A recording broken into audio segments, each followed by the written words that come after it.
Tubers. Got a Genmax here today. Was told that it was only used a handful of times. I guess we'll see. I think it's got an hour meter on the front. Yep. Volts, hertz, amps, watts, and hours on the front there. Low idle on and off. Got USBs. Oh, it's got a USB-C even. Interesting. Parallel, neutral, floating. 120, 20 amps, 30 amp. Need an adapter for that to go to like an RV plug. But I got this for a good price. The whole bottom of this was covered in oil. I've cleaned it all up as best as possible. Trying not to get any electronics wet. Cleaned the bottom as well. It was covered in oil, and kind of pulled it over a couple times just trying to start it, before I make any videos, see if it's worth making a video on this one. Already got the cover off, obviously. But started smelling the fuel in it. I already pulled the screen out here. Let's see if you can look down inside there. You might be able to see, maybe not. There's a little bit of water in the fuel. Last night I tipped it over to see, smell the fuel, see how bad it is. And there was about a full gallon of water in this thing. That's all that was in this. No fuel, no gasoline at all. It was water. Somebody had filled this thing up with water. How that happened, I don't know. Either somebody was trying to sabotage the guy that owned this, or while camping they grabbed the water jug that looked a lot like the fuel jug. I don't know. I'm not sure exactly how that happened. But I was just checking the oil. Oil looks a little milky as well. Little bit of stuff on the magnet. So we're definitely gonna clean that magnet up, change the oil before we try to start it here. But I'm gonna guess we're gonna have to really flush out this tank, make sure we get all that water out, and inspect the carburetor. I really hope that carburetor hasn't been filled with water, because these things are a bear to get to. You've got to take all the screws out and take this whole cover off if it's anything like a Ryobi. Nice thing is too, that's a 2200 starting watt. This is a 3000 starting watt and 2300 running. So it's quite the step up. Same exact form factor, like exactly the same size, but what, 800 watts more?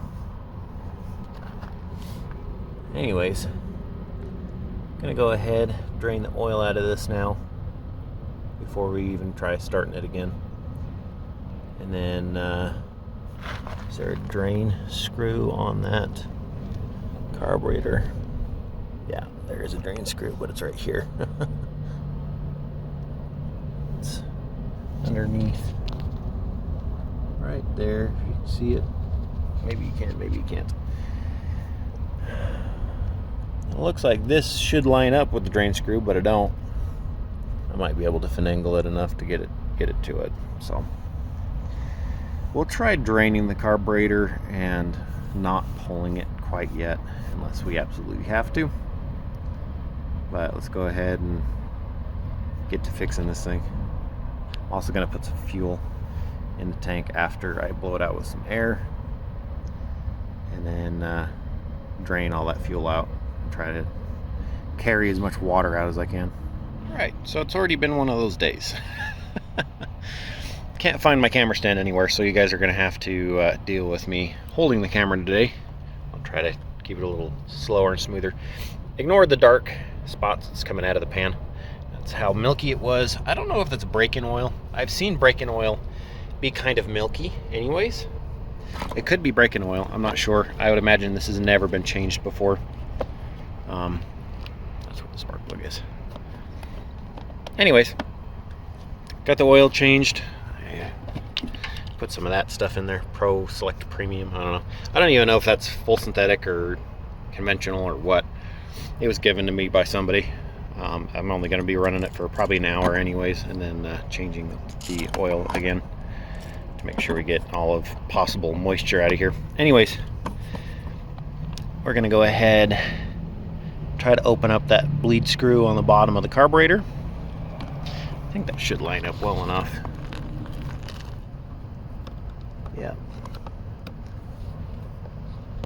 See it there.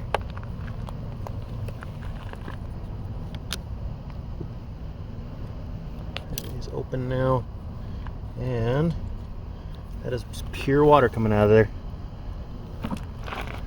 Nothing but water, guys. Yep. Gosh dang it. Wow. Well, I'm gonna leave that guy open. What do you guys say about just putting some fuel in it, pulling it over, and seeing if we can flush water out?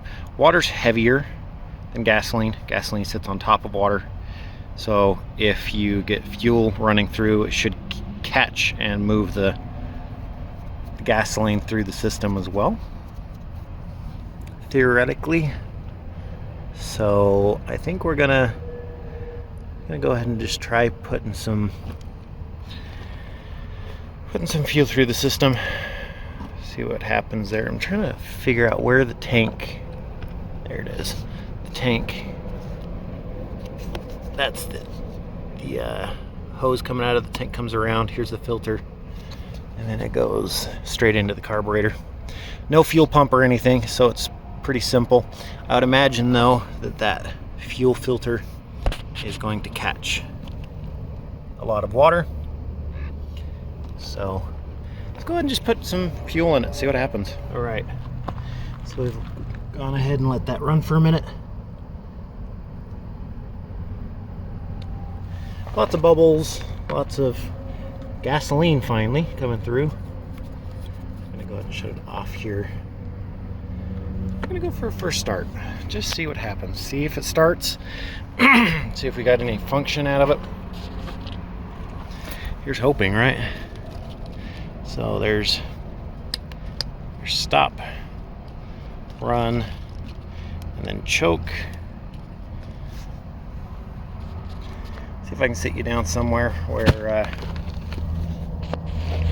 guys can see what's going on. I think that's about as good as we're gonna get. All right, let's go ahead and try starting it here.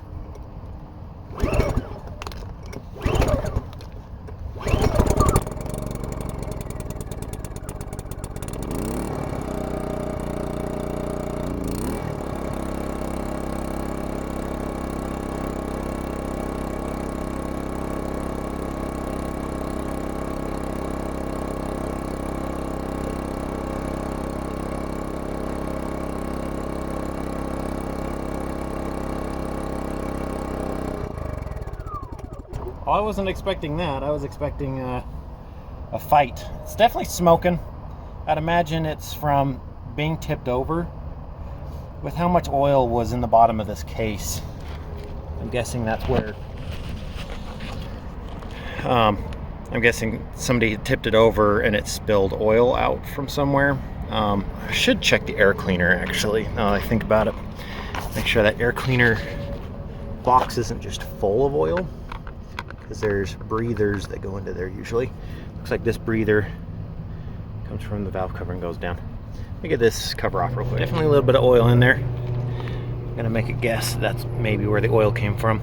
I really think somebody tipped this thing this way, because the cover had a kind of a rub mark, a scratch here. I wonder if somebody laid the thing down and stored it that way, or I'm not sure exactly what happened, but I'm gonna go ahead and get this filter dry. It's still got a little bit of water from washing it up. And then I'm going to oil the filter, make sure there's oil in it. A lot of filters, I would say 99% of the filters, will come dry. These actually need to have oil in them to catch any sort of dirt. So usually what I'll do is take some 30 weight oil or something like that, spread it around and squish it.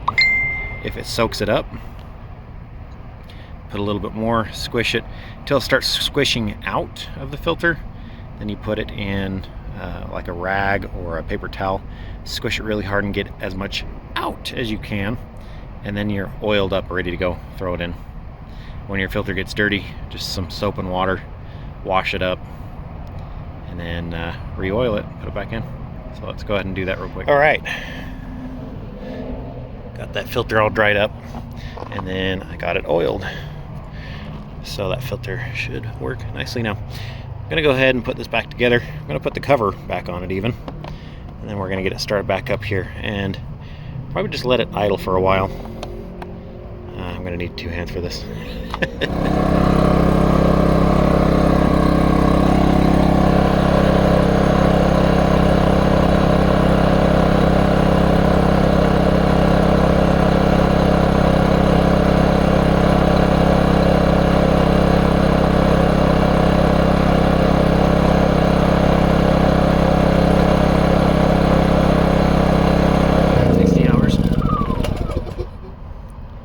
Well, the CO alert works.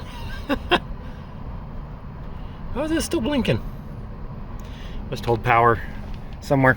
Sitting in the storage unit and smoking and stuff. Looks like it's got 60 hours on it. I was expecting a lot less than that. Guessing that's what the H660.0. We'll see if that goes up. And I'll let it run here for a little bit. Take it out of the storage unit so it's not trying to kill me and it doesn't shut itself off again.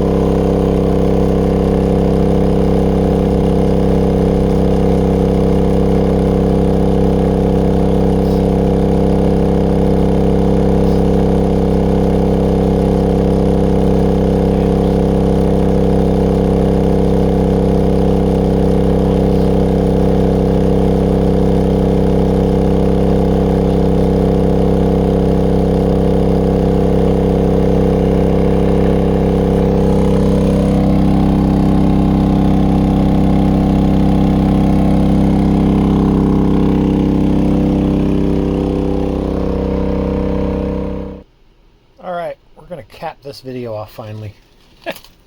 Kind of forgot about that I had made a repair video on this and started putting videos together, going back through some older videos, and found the uncompleted chapter on this guy. A lot of time has passed and a lot of hours have passed or rather accumulated on this guy. This is a very impressive little generator. I went through the break-in process, changing the oil frequently, cleaning the magnet on the end of the dipstick frequently until all the metal shavings and everything stopped from break-in. That's totally normal. Changing the oil every 5 to 10 hours until it started cleaning up, and then switched to like every 15. And now I do it like every 30 to 60 or something like that. I'm running full synthetic in it now. Let's go ahead and start it, see how many hours are on this guy. There's many more hours than at the beginning of this video. I'll pop up on the screen here once we figure out how many hours.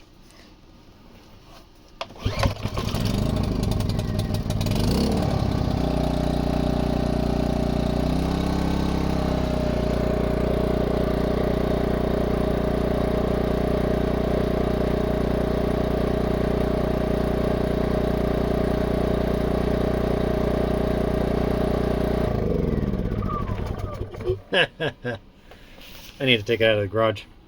It's got a CO detect going. Hey, you've got me inside. Give me a second.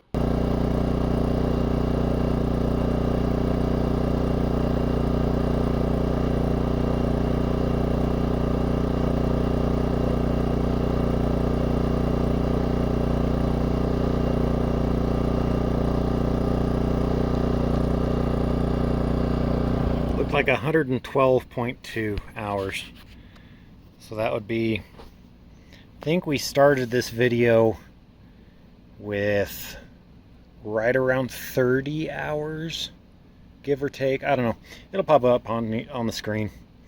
You guys will know better than I will, because that was over a year ago at this point. I have used this guy camping. I have used this guy at the storage unit to run power, to run a small welder. It didn't do great with the welder. I've got an adapter plug for that, to adapt it from that to a 30 amp for my motorhome. This thing is impressive. This Genmax replaced 2 Ryobi generators in parallel, if that tells you anything. I've run this in emergency situations, losing power, having to run refrigerators and deep freezers off of this guy, and it handled it beautifully. Lots of run time. If you guys ever have a chance to buy one of these, I know they've got them remote start, they've got them kind of base model like this guy. Get one.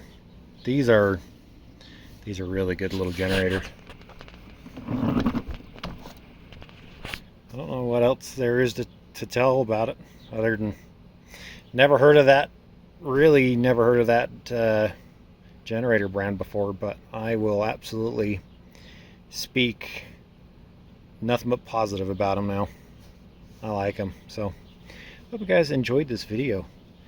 Bit of a not throwback, but definitely some time has happened between the beginning of this video and the ending. Kind of a fun one for you. Lots more hours on this thing. Great, trustworthy little thing. It's been once that it ran funny, and that was because I had bad fuel.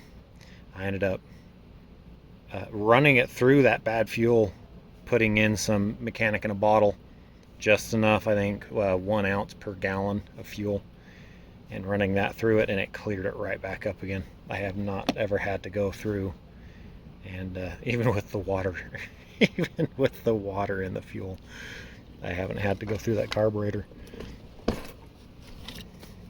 Excellent little generator. Here's the specs on it, and then I'll let you guys go. If it'll focus, there we go. Yep. Excellent. Hope you guys have a good one. I'll see you later. Bye.